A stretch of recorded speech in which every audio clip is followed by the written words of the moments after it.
खूप लोक इंग्लिश शिकताना स्वतःवर खूप ताण घेतात.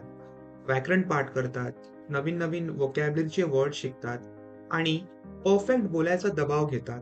त्यामुळे त्यांना अडकल्यासारखे वाटते. पण इंग्लिश शिकायचा एक सोपा मार्ग आहे आणि तो सुरू होतो आपल्या अवचेतन मनापासून.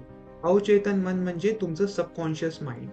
आपलं अवचेतन मन म्हणजे मेंदूचा तो भाग जो आपोआप काम करत असतो. सवयी, भाषा, प्रतिक्रिया हे सगळं ते सांभाळतं. आपण श्वास घेताना किंवा चालताना विचार करतो, नाही ना? ते सगळं अवचेतन मन करतं. भाषा शिकणं सुद्धा तसंच असतं. जरा आठवा, आपण आपली पहिली भाषा म्हणजे मराठी कशी शिकलो?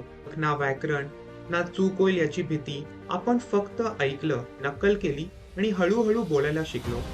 विचार केला का शिकायचं आहे का? नाही ना? तर आपोआप शिकलो. ते काम अवचेतन मनाने केलं. अवचेतन मन रोजच्या सवयीमधून शिकतं. सतत ऐकून, पाहून आणि पुन्हा पुन्हा अनुभव घेऊन. तुम्ही रोज थोडंसं जरी इंग्रजी ऐकलं, गाणी, व्हिडिओ, लोक बोलताना, तरी मेंदू हळूहळू शब्द, आवाज आणि वाक्य ओळखायला लागेल. कदाचित लगेच कळणार नाही तुम्हाला, पण आतून शिकणं सुरू असतं. म्हणून बोलणं खूप गरजेचं आहे. चूक झाली तरी चालेल. बोलल्याशिवाय शिकता येत नाही. प्रत्येक वेळेस तुम्ही प्रयत्न करता तेव्हा तुमचं अवचेतन शिकत असतं. परफेक्ट होईपर्यंत थांबण्याची गरज नाही.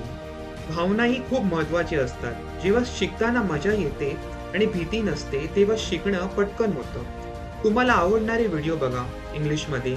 तुमच्या आवडीच्या विषयावर बोला आणि स्वतःला जज करणं थांबवा. जर तुम्ही सातत्य ठेवलं तर एक दिवस अचानक जाणवेल. इंग्लिश एकदम इझिली समजायला लागेल. उत्तर आपोआप येतील आणि डोक्यात भाषांतर न करता तुम्ही बोलताय हे तुम्हाला जाणून खूप आश्चर्य होईल. म्हणून इंग्लिश शिकताना जास्त स्ट्रेस घेऊ नका. दररोज थोडंसं इंग्लिश ऐका आणि बोला. नैसर्गिक पद्धतीने शिका जसं तुम्ही आधी शिकलात तसं.